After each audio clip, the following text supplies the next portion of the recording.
So thanks so much for having me. It's really quite an honor to be here. And I wanted to just start, if I could, with sharing just a couple of my observations that I've had during my career in emergency medicine. So hopefully some sort of humorous type of observations. The first one, and maybe some of you know this, but I have an interest, one of my main research interests in addition to bounce backs, or preventing my own bounce backs, right, is in chest pain. And I will tell you, observation number 5 is that everybody has chest pain if you push hard enough. Yeah, so observation number 4 is one of those things that is sort of difficult because there's so much that we have to do in emergency medicine, right? We have to document so we can make sure the patient stays safe and we get the appropriate diagnosis, but there's all those billing things also. And so when we're trying to get those 10 review systems on the chart for a patient who's being admitted to level 5 documentation, I was actually recommended to me by one of my previous colleagues. He said, what you do when you're talking to the 85-year-old blue-haired lady is you say, do you have any runny nose, coughing, sneezing, blood or stool, or gonorrhea? Heavens no. Okay, I think some negative reviews. Technology in medicine has changed a lot since I started in 1995, and in fact I had a episode recently, and this is, if I could ask your permission, a little bit of an indelicate story. I was actually doing a pelvic exam. I was actually sitting on the stool, like in the position there, right? And I heard this sound. I looked up, and the patient is texting during the exam. And I thought, like, when I started my career, I never thought that would happen. But the craziest part about it was that when I went out to my computer, I leave my phone sort of sitting by there so I don't get distracted in the room. I went out to my computer, and I looked at my phone, and there was a text from an unknown number, and I opened it up and it said, thanks for being so gentle. So, true story.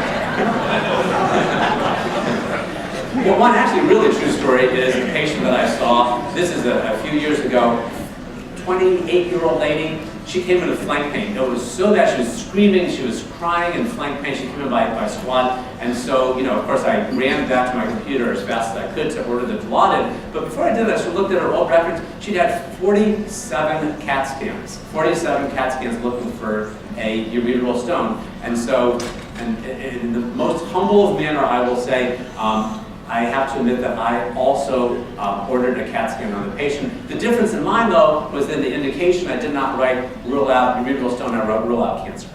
So. and then the last one, number 1 really is a pet peeve of mine, and just so you don't think I'm too much of a fuddy-duddy with things, prima donna, but when I'm doing an abdominal exam, don't you hate it when the patient's grabbing your hand? You're doing the exam, they're grabbing your hand, you're pushing your voice. Like, I just got all these patients, I want to do this exam. But it did cause me to have an interesting realization that emergency medicine physicians were sort of like lap dancers. We can touch the patient, but they can't touch us.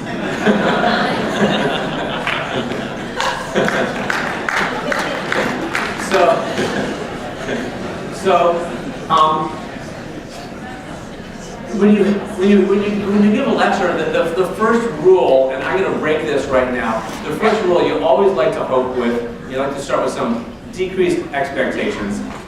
And I'm going to increase the expectations. I'm sort of breaking that first rule of giving a presentation. I want this to be one of the most important lectures that you hear. I don't mean today, but I mean in your career, I want this to be one of the most important lectures because I want to give you some things that are going to go to the bedside that you can go take with you during the course of your career. And the reason is because if you look at some of the data, some of the recent data, one study by a guy named Hill in the American Journal of Emergency Medicine, another one by Sinski and Handels in Internal Medicine, showed that we spend about twice as much time documenting for every, so 2 hours of documenting for every hour we spend with patients. And I would walk into the ED, there'd be like 7 people sitting there, doctors, PAs, MPs, sitting there in front of their computers typing. Thinking like, aren't there patients in this ED? Like, what are you guys doing here? And they were doing, what they had gone into when they were children, and they had thought, what do you want to be when you grow up? A doctor? No, that's not what I want to be. I want to be a transcriptionist. I want to be a typist. Get really good at typing when I get older, Tell them that at your medical school interview, right? So we spend not only 2 hours documenting for every 1 hour of patients, but we have 4,000 mouse clicks for every shift that we're in.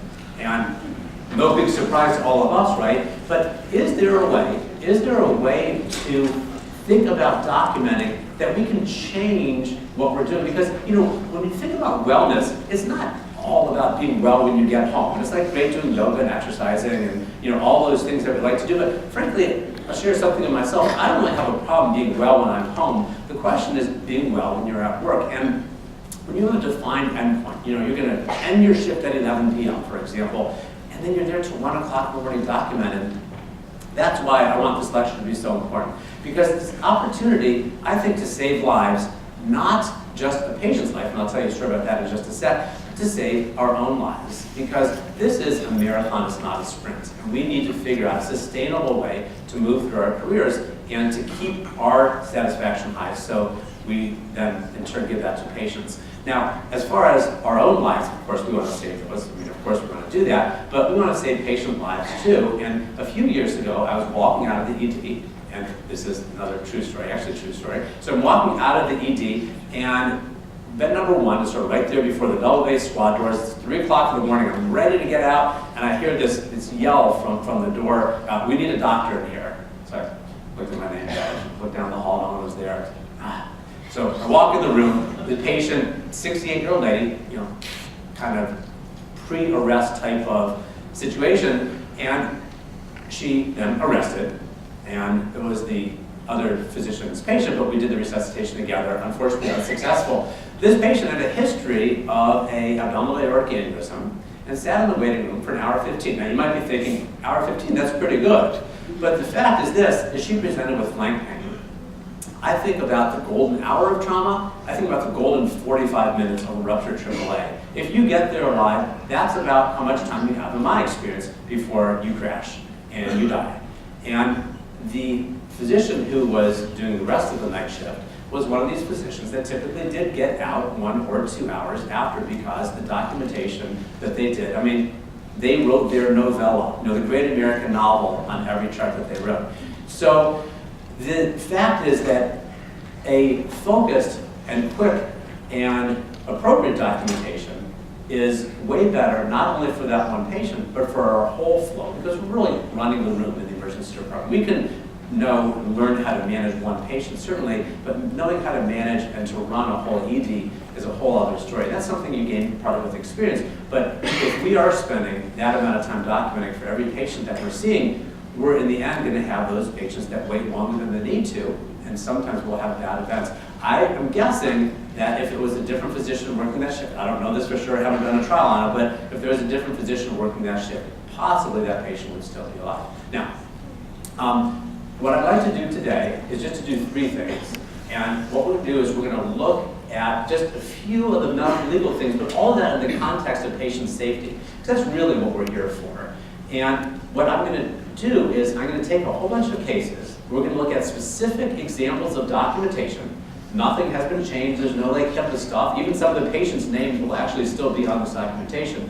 We're going to look at the actual documentation, and then we're going to look at the documentation disaster, why that documentation failed, and how that played out in a legal setting. And a lot of it will be trial testimony, and I'll tell you what the lawyers said. So the last thing you would ever want to do as a doctor, right, is to be taught by a lawyer. But we're going to do some of that today. We're going to have what the lawyers hopefully teach us to some degree. So as far as the reasons for documenting, those are pretty clear, even though it's annoying, especially when it takes longer than we need to. The reasons for documenting are important. Some of that is to inform future providers about what's going on. We look back on previous documentation when a patient comes in. There might be a handoff, and we can minimize risk with that if you have some appropriate and contemporaneous documentation. There's also, of course, building reasons that we document. We aren't going to fund from 9 to 5 every day, although, of course, hopefully we enjoy our jobs, but we are going to work, and so we do need to put a roof above our head and food on the table, etc.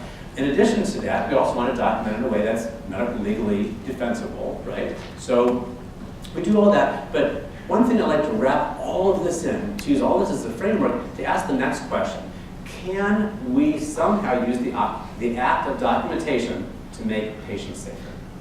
So in the context of that, what is required to lose a lawsuit? Well, there's 4 main things for lawsuit. I'm just going to focus on this real briefly, and then we'll see these other things. But again, really patient safety is going to be the focus here. But we need to realize these 4 things. 1, we have a duty. That's pretty obvious when we're wearing our white coat and the patient comes to see us. Number 2 is that we breach the duty. That's the standard of care. In other words, we're practicing in a like or similar fashion to how other people would practice in like or similar circumstance. We all know that definition real well. The third one is that there's harm, and this is usually pretty obvious. The patient is dead, and they weren't dead previously, so that's not a tough one. And then the last one is, did our actions either cause, or lack of our actions, cause that death? And that is for that bad event. And that's the causation, that's the proximate cause. Did what we did or failed to do cause that death? So it's always better to defend a case on a standards defense as opposed to causation. Causation, you'd be saying something like, well, I know the patient died, but they would have died anyway. So it's not really quite the most effective argument, but it is still one thing that needs to be done to show, because the burden of proof is on the plaintiff in these cases. So what we'll do is we'll look at all the different elements of our documentation, the chief complaint history, review systems, exam, etc. And we'll look at specific examples, and then we'll look at how those play out in court. So let's start with first the chief complaint. And if we don't understand why a patient is there, then it's going to be really difficult to answer the question that they're coming in with. Now, sometimes they ask us an obvious question. We incorporate that into our EMR. The nurses have a required field that they ask, and they say, what is the main reason for your visit today? What can we help you with today? And the fact is, if you have a 23-year-old who has 2 days of cough, and you just tell them it's viral bronchitis and send them home, you have really appropriately treated that patient medically. But in the end, if you don't understand their concern, which is, why did you get out of bed at 3 o'clock in the morning, wait for 2 hours in the lobby at 10 below zero, and the concern was that their aunt died of the exact same symptoms because they had lung cancer, and we're like laughing to ourselves, of course, but sometimes reassurance is healing, and that's one of the best things that we can do for those non-acute type of cases. So understanding the reason the patient came is important. Sometimes the patient will tell you that reason with an overt question, like, in other words, do I have cancer? But sometimes it's more of a covert question. For example, the 17-year-old with 2 months of amenorrhea with left lower quadrant, left lower pelvic pain, is asking the question, can I have relief from my pain? But the question her presentation is asking us is, do I have a ruptured ectopic pregnancy? The same way for pain with jaundice and different things. This is a patient, just a stock photo, but this was a case that was on MRAP. Some of you might remember it. 2015 did a 6-segment series of a presentation of a patient all the way through trial with testimony. Also, if you remember this is the case of Stacy. She's a 41-year-old woman, and she was one of these like fantastic people who took in dogs and adopted kids that were homeless, etc. And she was also a person who's not compatible with medications. She had a history of smoking and diabetes and elevated blood pressure. And she came in with this chief complaint. It was documented chest pain, pain from above the waist to the head, neck, and arms. Here was her diagnosis, hypertension and bronchospasm. Both of those were absolutely true, but the lack of correlation between those was the problem. So the question is, how did this play out in court? So what I'm going to do is, as far as correlating this, I'm going to read you the documentation, or I should say read you the trial testimony from the plaintiff attorney. Opening statement, good morning everyone. One of the major reasons people come to the EDs in the US is because of chest pain. This is not, and not all of it is fatal, and it's not always easy to diagnose. And the rule in the ED is that you treat chest pain as a heart attack until you rule it out. That's the rule. It's from the plaintiff attorney, right? The evidence is going to show that when Stacy left the hospital with her friend Deneen, they were in shock, and Deneen regrets to this day that she did not bar the door and say, quote, no, we're not leaving, but they did. It's going to be up to you to figure out whether the discharge of Stacy was wrong, was negligent, the failure to get even a basic history was a violation of the standard. We'll get to that more in just a little bit here. We strongly believe that had these things been done, Stacy would be here today and she would be raising her children. Thank you. So what happened to Stacy is she was discharged with this diagnosis of hypertension and bronchospasm, discharged, and when she collapsed the next morning at 5 o'clock and her 17-year-old daughter tried to resuscitate her unsuccessfully, paramedics were called, she came to the ED and was unable to be resuscitated, and the next day it did show that she did actually have a heart attack. She came in with a question. Her question was, am I having a heart attack? The chief complaint was chest pain, but her question, her presentation was that. And unfortunately, she was having that, and that question wasn't answered. We're going to get to more of her case as we go through things, but here's another example. This is a man, and his name is David Likens. He came in with a chief complaint also. If you take a look up here, you can see the beginning of it. Complains of left shoulder pain. He came in at 10:30 in the morning. This is a 42-year-old fireman. He has a pregnant wife. He has 3 kids from a previous marriage, and he is also the greatest guy ever. He is a battalion chief, and his squad respects him, and he's a hard worker. And one day after, interestingly doing some estate planning, that's what the picture is there, he came into the ED with shoulder pain. The PA who saw him was concerned about the shoulder strain that he thought he had, so concerned that he asked the physician about it. The physician was so concerned that he actually went in and examined the patient and was so concerned that he documented that on the chart. So first clue, who was doing all that for a shoulder strain, right? They were not only that concerned that they called the primary care physician. Concerned. The primary care physician says this patient sometimes overreacts to his healthcare needs. That was documented in the chart. Concerned, not concerned. Patient is sent home with a diagnosis of a shoulder strain. On his way home, they stopped to pick up his pain medicine prescription at the pharmacy. They stopped at a gas station on the way. The patient gets out while his wife is pumping gas and urinates on the gas pump. Gets in the car, goes home. She feeds him pain medicine all through the night until they see a big purplish black lesion in the morning. Go back and see the same emergency physician, now with a heart rate of 145 and a blood pressure of 70. And the patient has necrotizing myositis. And after a 2-week hospital course, the patient expires. Here's how this one played out in court. And if you think that the chief complaint isn't important, or if you think that maybe because we don't do written documentation anymore, it's not important, because sometimes finding the electronic documentation of where that is on the chart can be even more difficult. Here's how that played out in court. The plaintiff attorney asks the nurse up on the stand during a 2-week trial, quote, "Please read slowly, can I understand?" Answer from the triage nurse: complains, left shoulder pain, chills, and fever. Well, now it's more clear, isn't it? Because having a shoulder strain and a fever, I'm totally down with that. When you've got like a runny nose and a cough. But when you only have a fever and you don't have any other explanation for it, and when you have the other information that's later brought out at trial that the patient had been sent from an urgent care to the ED to rule out an infection in the shoulder, they thought maybe it was a septic joint, all of a sudden it totally widens your differential. Pain out of proportion with shoulder pain and a fever is all of a sudden a different beast than just a shoulder strain. That's how that one played out in court, and that's how the chief complaint was the quintessential part of this case. The history is something we also obviously always do, and data will show that 85 to 90% of the time, we will make our diagnosis based on history alone. This is a case of a 15-year-old girl, her name is Ashley. This case was also on MRAP probably in 2008 or 2009.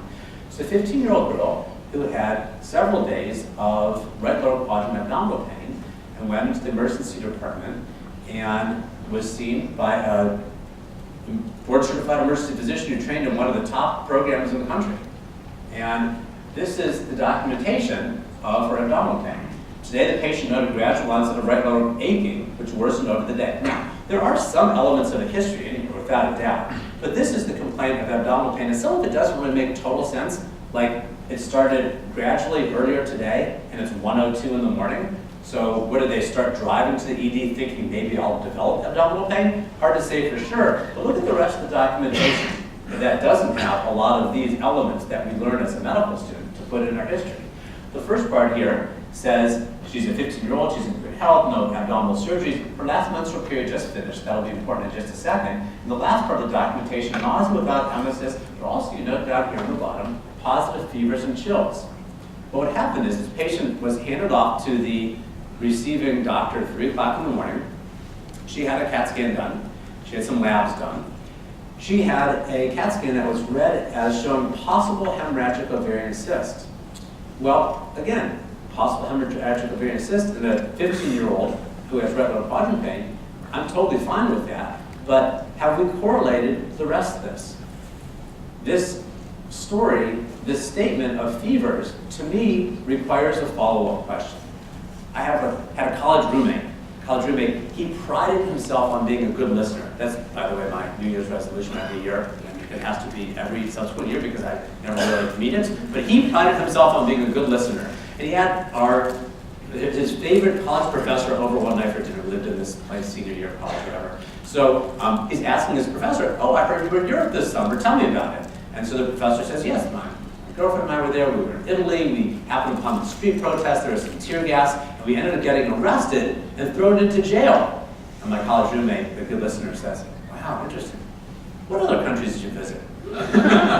I'm thinking, that statement, getting thrown in jail in a foreign country, requires a follow-up question. In the same way that a statement that you have fever requires, i.e., did you check your temperature?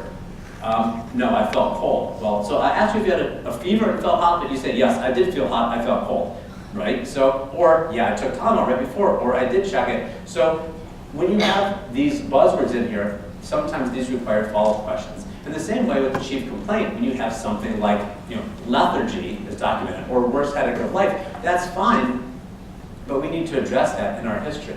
So what happens to this patient, and I'll read how this played out in the courtroom also. This patient was discharged home, and here's what her mother said when they were discharged home. "I tried to feed her soup. She didn't keep it down. She was sleeping all day. She was cold, freezing, wrapped up in a blanket, saying, 'Oh, my stomach hurts.' I slept with her through the night. She would wake up in pain. I would try to comfort her. I didn't want to give her the narcotics any sooner than every 4 to 5 hours." And so this is her problem list here, and then the fever and chills that we talked about. So this is her. So you can see that what they did is they left with discharge instructions that you have hemorrhagic ovarian cyst without that diagnostic uncertainty as to the fact you need to come back if you're in this degree of pain.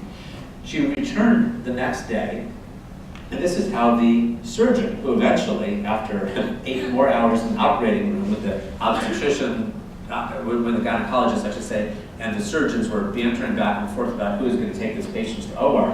The surgeon says, "In the OR, I started with a diagnostic lap and pus just poured out through the trocars. I realized there was no way I was going to do it laparoscopically, so I converted to an open lap, and the most amazing amount of purulent material extruded through the surgical incision in her pelvis. The right ovary was spewing pus, and she had exudates over the tubes bilaterally in the left ovary." This patient had an ovarian abscess from a presumed STD. The ovarian abscess ruptured, and she became septic. And that's what they were seeing on the CAT scan that they thought was a hemorrhagic ovarian cyst. The patient, unfortunately, coded a few hours after being admitted to the ICU and was unable to be resuscitated. Another case of a history here, and this is a history of one of my favorite types of patients, a patient with end-stage renal disease with chronic abdominal pain who's a frequent flyer. I'm sure maybe you've seen one or two in your careers. So here is the history of abdominal pain.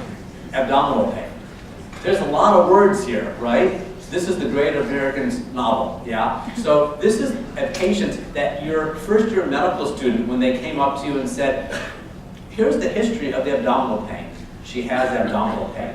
You'd be, of course, rolling your eyes.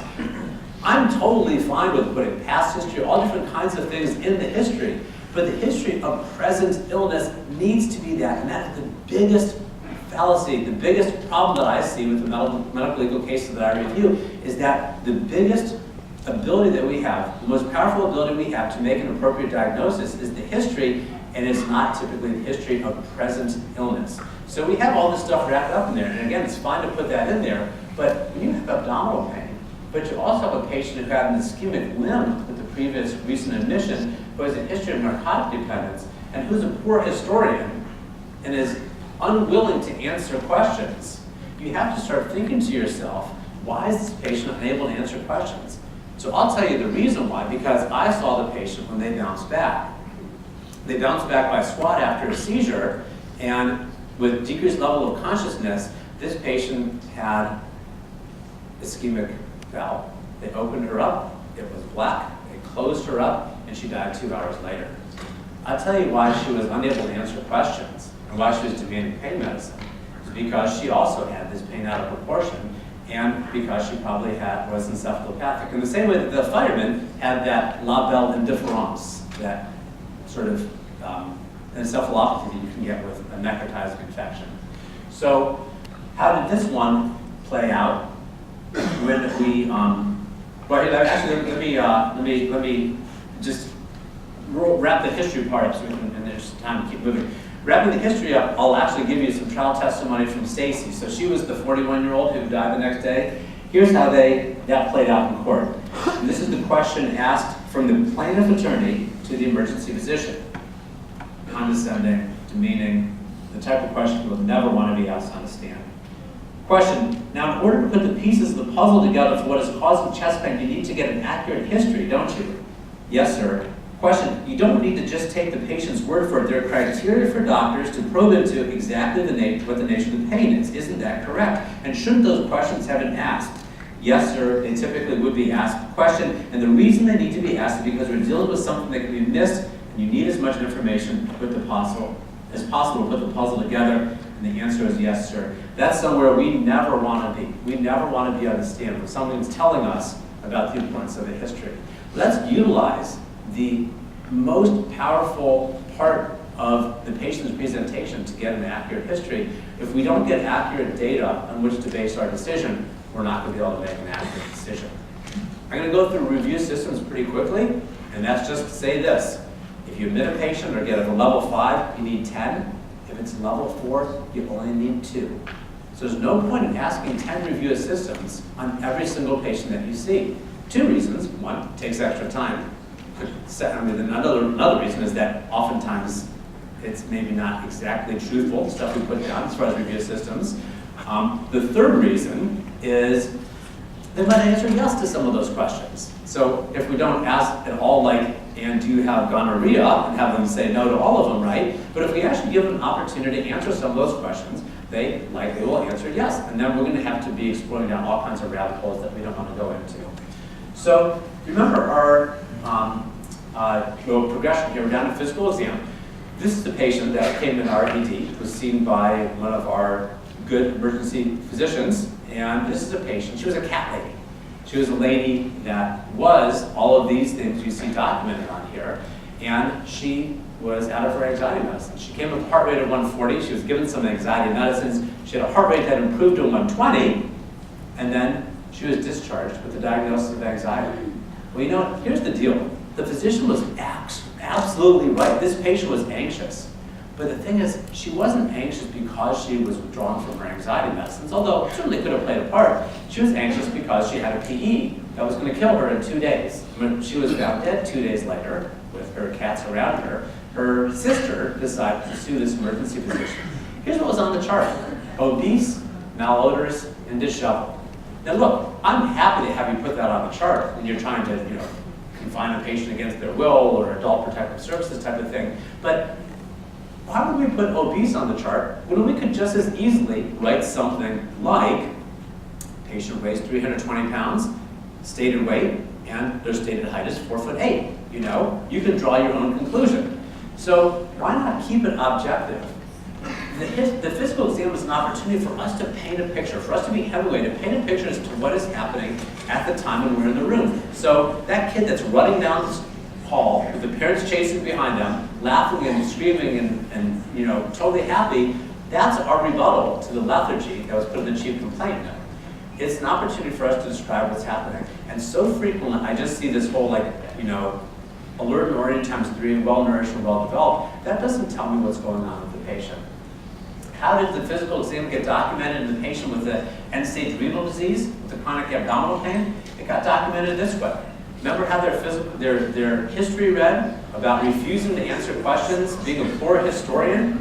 Well, here's the deal. If you're a historian and you're researching the ancient Mayan culture, those Mayans are terrible historians. But of course they are, because they're dead, right? We're the historians, right? The reason she was whining about pain medicine is because she was in severe pain because her entire gut was dead, right? So we have to think about that. The medical decision-making aspect of the chart is what I think is the most important part, because it gives us an opportunity to do what's called a hard stop. And I'm going to talk about that in just a second. But the medical decision-making note is so frequently clouded with a restatement of the history and the extra time taken to do that, that That redundancy, to me, seems like a waste of time, and oftentimes pushes out the more important question, which is when you're at this happy hour later today, these couple of happy hours that are happening, and someone says, why did you choose to send home that 50-year-old with chest pain? And you say, I'll tell you why I sent him home, because when I pushed the left lower sternal border, they withdrew from pain, yelled ouch, and sort of struck me across the jaw with their other fist. So, it's how we make our decision. It's just what it says. It's nothing confusing, but it's how we made the decision to do or to refrain from doing what occurred while we were in the emergency department. Putting that in there and using that as a heart stop would be very important. I'm going to talk about the heart stop in a second, but before that, I'm going to show you the 41-year-old Stacy. I'm going to show you what her medical decision-making note was. This was the short version of her chart. This was her medical decision-making note. Chest x-ray and EKG reviewed, abdominal aerosol, and captive grill. Again, a restatement of what's in the chart in the order section. And, again, it's great that they reviewed the EKG and chest x-ray. Good job on that, right? Keeping yourself to a high standard. But the fact is, it didn't explain at all why they were sending a patient who came in with a question, where her presentation was a question, am I having a heart attack? And why they chose to send that patient home without further evaluating for possible MI. So what do I mean by this heart stop? If I have one of my bounce back cases and present it to many of us, we'll be able to get the diagnosis. Well, if we can get it now, why couldn't we have got the diagnosis at the time, contemporaneously, when we saw the patient before they left? So what if we use the medical decision-making aspect of the chart as a hard stop? If we use it as a time to ask ourselves a simple question. If I can't convince the family, if I can't convince the friends, if I can't even convince myself, then how can I convince a jury? How can I explain this to someone that cares about this patient of why I am doing or not doing something that could have occurred differently during this encounter? And asking yourself that hard stop while the patient is still there in front of you at this time of the medical decision-making note absolutely has an ability. It is an ability of the documentation, of us to be able to use the documentation to improve patient safety. This is our closing argument.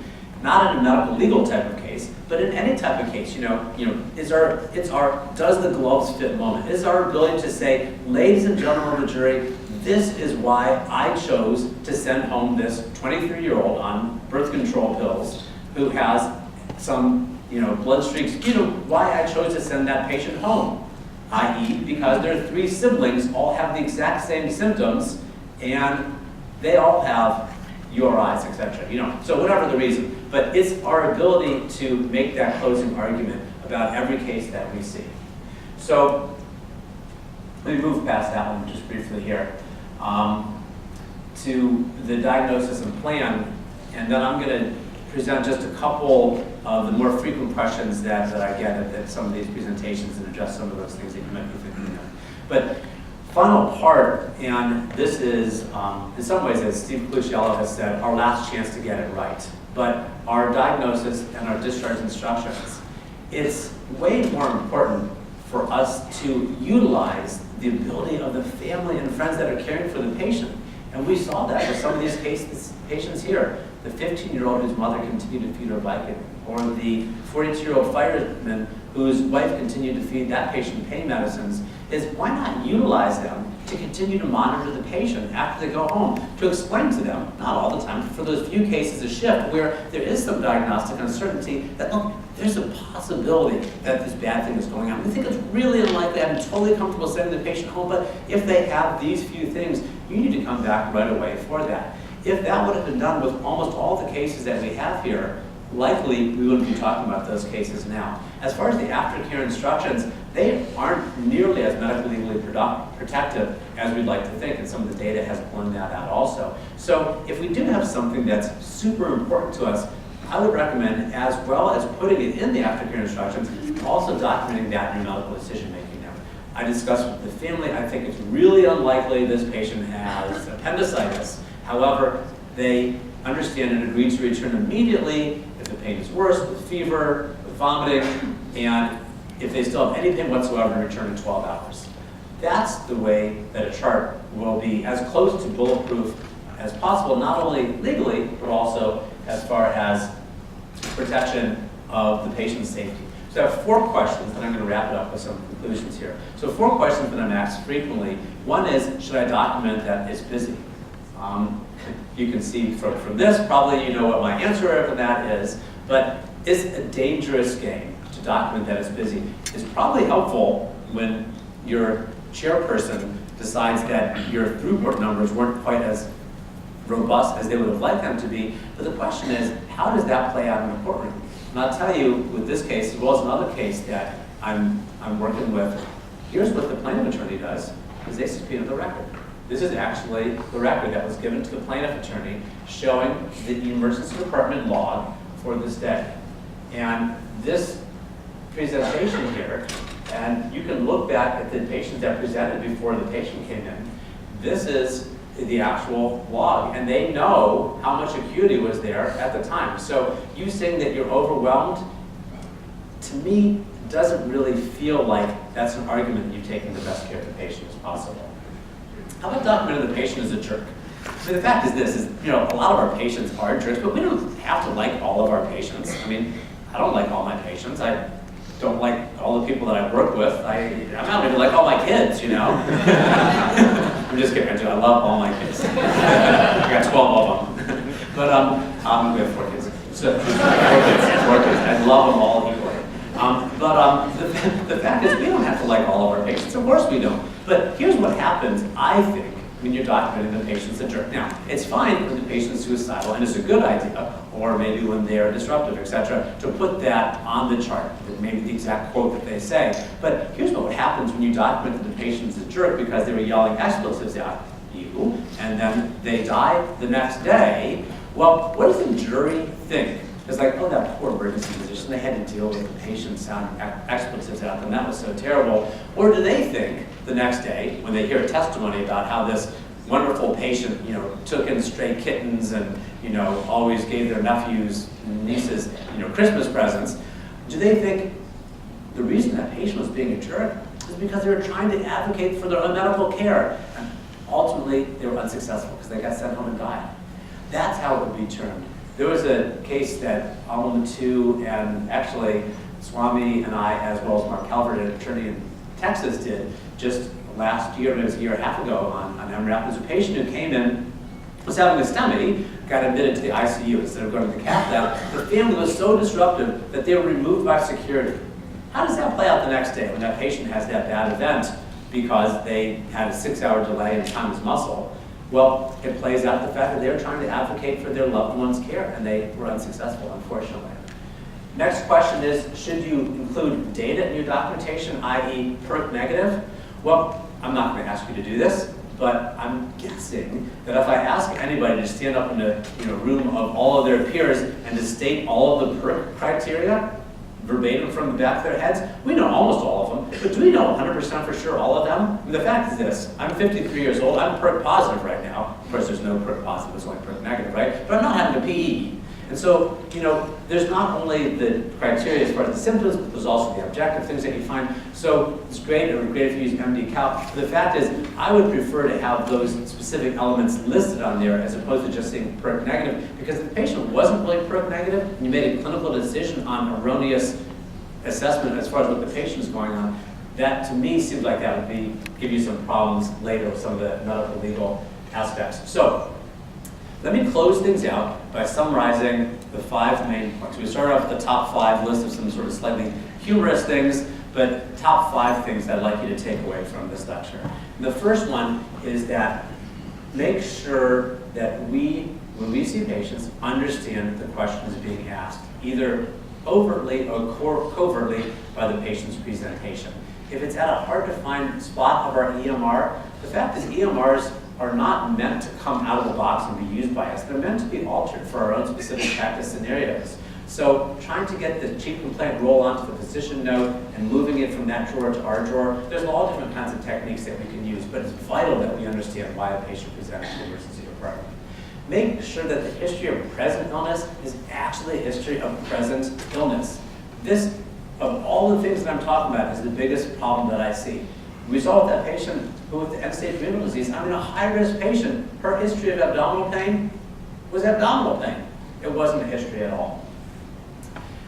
documenting the physical exam objectively and not putting those buzzwords in there, like about whining about wanting pain medicines or about being obese or malodorous. All those things might be true, but we are documenting the encounter.